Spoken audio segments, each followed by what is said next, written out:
Ako po dati nagsimula ako sa pagbibenta ng t-shirt. Yun ang unang-unang ko naging negosyo. Nilalako ko lang yan sa mga kaibigan, kamag-anak, kapitbahay. Ang buhay namin sobrang simple. Simple in a way na hindi ko mako-compare yung buhay ko before and to now.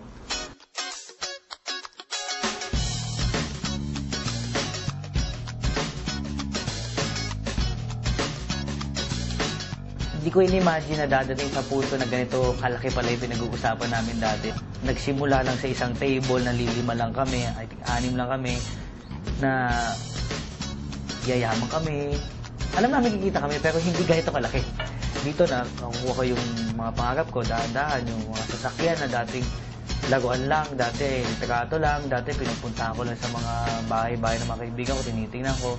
Lahat yun nagkaroon ako sa V-Mobile. Pati yung dream na condo ko before, na sa Fort, tumadaan kami doon, sabi sa sarili ko, one day, magkakaroon ako ng unit dyan.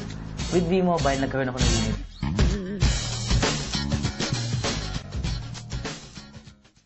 Siguro without V-Mobile, walang sasakyan, walang savings, walang masarap na buhay. Alam mo, maganda talaga dito, more than the money that we earn, I have time for my family, I have time for my daughter, I have time for my wife.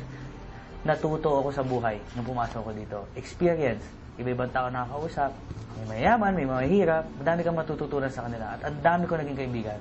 Alam mo, number 1, madami nagsasabi sa akin, si Peewee kasi, kaya naman kasi malaki kinikita niya kasi siya yung 01, siya yung sa taas. Alam mo, all I can say, hindi po posisyon ang nagpapayaman sa tao. Number 1, attitude. Work hard and always believe in yourself. Be positive. Always be happy.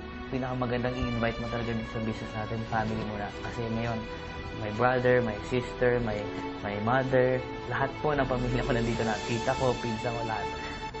Yung sapatos na suot mo bago pumasok ng V-Mobile, always remember that shoes. Huwag makakalimutan. For V-Mobile, I wish more power, more blessings to come, and I always wish everyone, all the members of V-Mobile, we are all happy millionaires.